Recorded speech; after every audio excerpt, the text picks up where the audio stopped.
just here, and we talked about that it's the 30th anniversary. Fly on the wall moment. Anything come to mind when you see, when you think Clueless? This was the second kind of film I'd ever been cast in. Really? And I remember reading the script. As I was kind of going, I thought, this is really smart. It's really funny.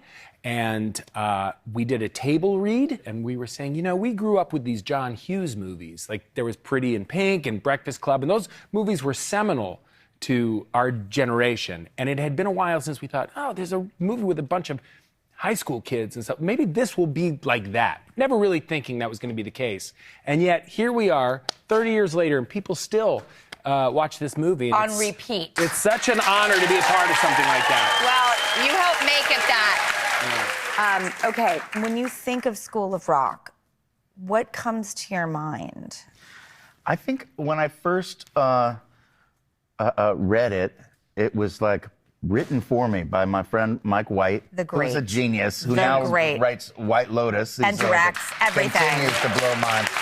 But, and he's in it. And he's in it. He's Ned Schneebling. Yes, and it was the first role that was written for me, so it was like, oh my God, it's like he knows my voice, he knows my... He tailored it. And it is the role of a lifetime. It really is the one that is the closest to my heart, because I'm a rocker, and down to my core, down to my... And you make the world a better place, and that's what you do in the film. Okay, I get it, Wet Hot American Summer. Did you know, making it, that it would become this, phenomenon? Not even close, no. Mm-hmm. We didn't even know if it was ever going to come out. Did you base your character on anyone? Was he an amalgam of guys you watched growing up? It was kind of an amalgam of stuff, but I always kept thinking about Matt Dillon in Little Darlings. Oh, my God. Yes. Okay. Now, I'm so glad I asked. If I remember, I think Matt Dillon had a bandana. That's why I did it in this. I'm like, I got to go for the Matt Dillon bandana. And the movie is like every parent's worst nightmare. It's two girls go to camp. There's a competition of who loses their virginity first. Cue your nightmare. But when you're a kid, you're like, this is the best movie ever. Okay. You rebooted and reignited the whole Jumanji world. And I love it so much. We've seen every single movie. Heard there's a new one being made. Yeah, the best one so far. What are those like? Okay, so I first got the script for Jumanji, and I was excited because I wanted to work with Dwayne "The Rock" Johnson and Kevin Hart. It just sounded like a fun group. And when I read the script, I connected with the girl character because at one point, I'm inhabited. Most of the movie, I'm inhabited by this girl, and it could have been played different ways. Like maybe I'm just being myself, but the girl is inside me, but my voice is me. And I was like, ooh, I really want to do this where I'm channeling the girl, because I had this girl character that I'd been doing since college years, just messing around, And I had this girl inside me that I wanted to bring out for this movie.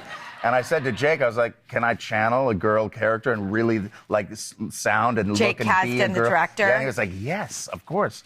And so that was my way into that movie, where I really inhabited this other character, and it was an amazing experience. Does that girl have a name? It was Brittany. But I mean, does she have a name? Do I have a name for that character? Yeah, your girl character. No, I never named her. It's just something that I did. Just hanging out in the hallways and talking to people, and I don't know, it's just something it does come very naturally. I'm getting embarrassed now talking about it, but I have a girl inside me, okay? By the way, I have a 13-year-old boy who farts and not really farts. I burp a lot, but also my sense of humor is that of a 13-year-old boy. I'll be like, you said balls, come on. Anyway, okay, Anchorman, one of the best movies ever.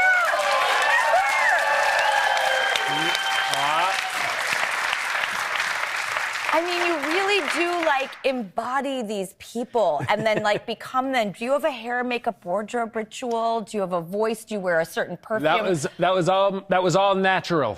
All hair. That's the mustache, sideburns, all of it. But the thing that is kind of similar to this and the Wet Hot American Summer character is that they're guys who think they've got it all together, and they're morons.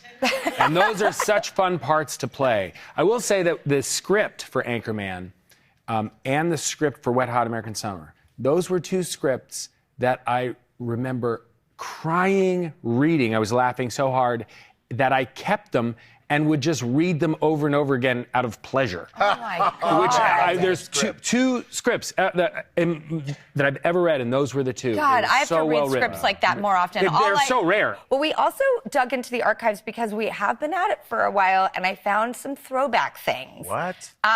Paul, a year before I did Scream, you might have also been in a horror movie called Halloween: The Curse of Michael Myers. That's right. What is it like to work with Michael Myers? So that was my very first movie. Really?